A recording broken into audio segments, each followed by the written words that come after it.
welcome back to Barnyard Blooms. It is Sunday night and we are going to do a walkthrough. Hi Oliver. We have everybody back here tonight. So hubby, Oliver, and Jasper are all back here. And we're going to take you guys on a tour of what's going on. So let's go.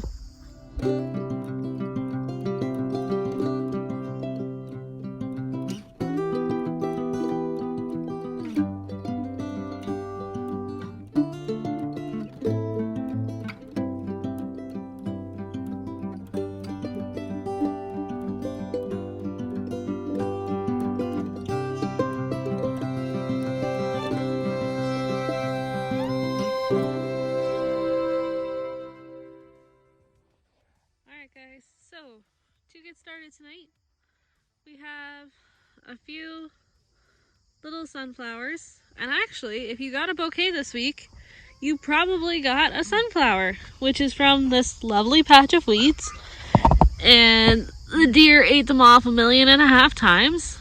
Like right here, you can see the deer ate them off there and there, and they've come back again.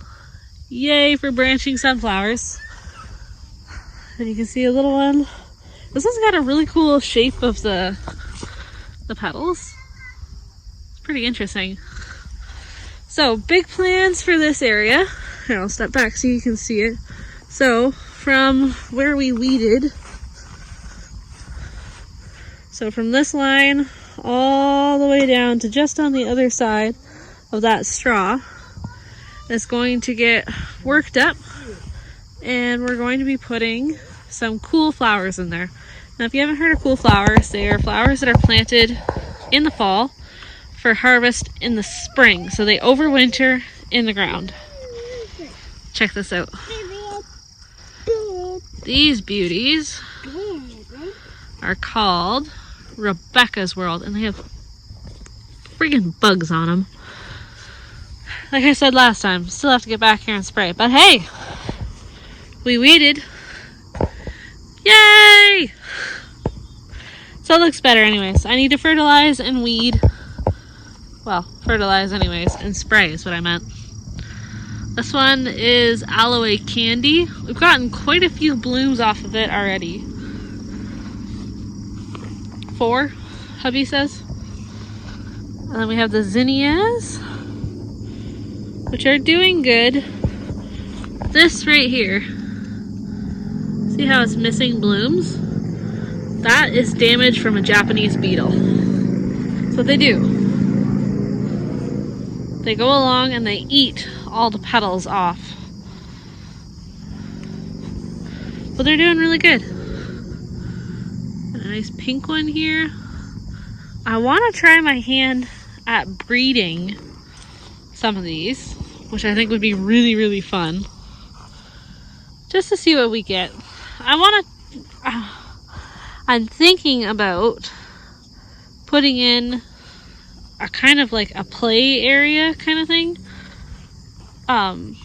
Where I can take a bunch of seeds that I've saved or that I've tried breeding and see what happens. Like just plant them and see what comes up and what lives and what doesn't. And I think it'd be fun. This one right here is the Benary Giant Lilac, which is so pretty. I am a little disappointed in the Benary Giants though, because they're supposed to be giants. And we've got quite a few that are these tiny guys. So they're supposed to be more like this size, but they're coming out more this size, which is frustrating, but I mean, they're still pretty. They're still usable. Check this out. The asters, remember the ones we wanted to pull? They're starting to produce. Look at this guy. You're not supposed to be here. Neither are you. You can be. You're not supposed to be. And check out this one. It's purple. It's cool, but it's not supposed to be here. Look at that weed. How did we miss that? Ugh. There. Stupid weed. And I don't know what's going on with these guys. Some of them are just droopy. I pulled out a few of them that were dead and crispy today, but most of them look pretty darn good. Okay, now don't be alarmed. The cosmos look pretty bad, but it's okay. I just haven't been back to deadhead them. We had that storm the other day, which really gave them a beating. Like you can see these guys.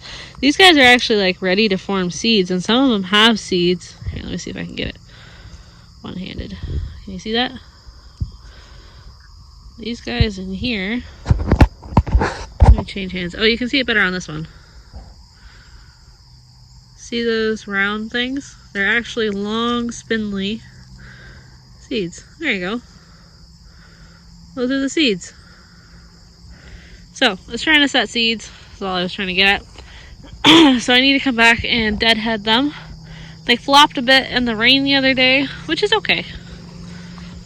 See, they look really bad in here. So I'll go through and deadhead them. But I have a bunch of beautiful new buds coming. So they'll be fine. I honestly planted way too many of these this year. I really did. Big time newbie mistake. I do not need 4 beds of cosmos. So next year I have the same variety of double click, which is these super beautiful fluffy doubles.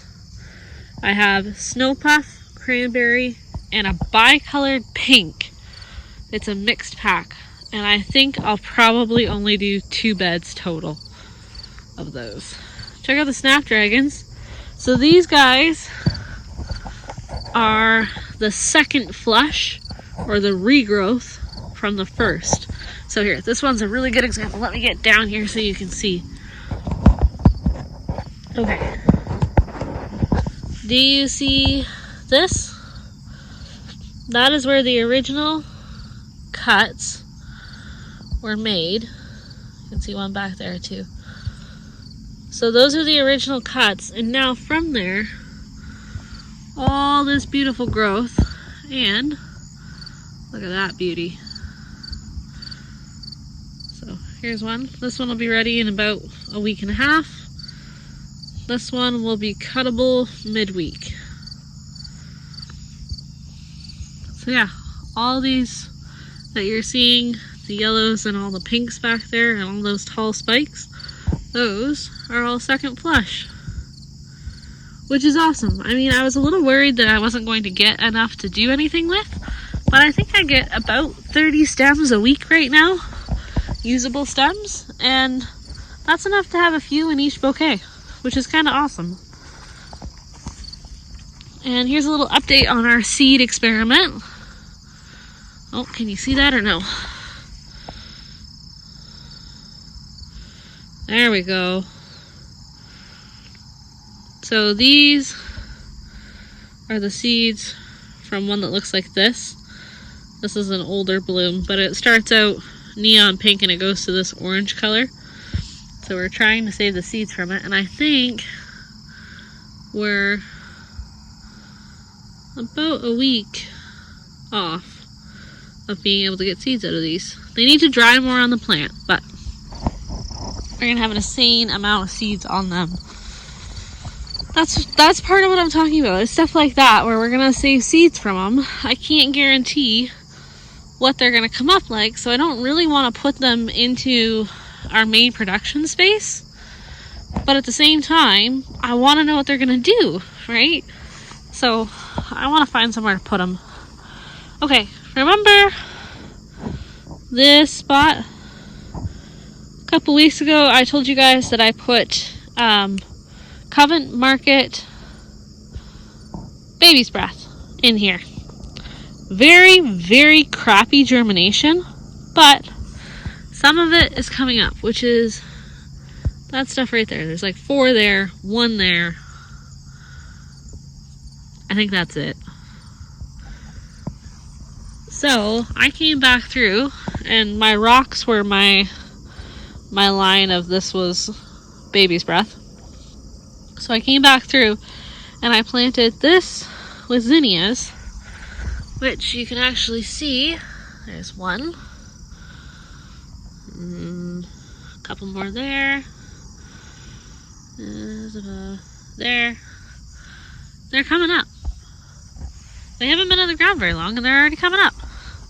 Woohoo! So I went ahead and I planted more over here too. I did like a cutoff line midway right about there. So I think this is the mixed here. So more of like those guys up in here. And then I have, I think, dark red back there and light pink there. So they should be up and producing late August, early September. So that'll be awesome. Okay, so here was the winged everlasting. And I've gone through and I harvested a bunch of it. And I'm actually hanging it to dry in the barn. So we have something fun. I'm going to be playing around with it in the next couple days to see how it works out. But I'm going to try doing dried floral wreaths. So I've got a bunch of stuff that I cut. It's hanging in the barn to dry. The celosia, which is this stuff, is one of the things I'm going to try. And some of this basil as well. You can hear Oliver complaining in the background.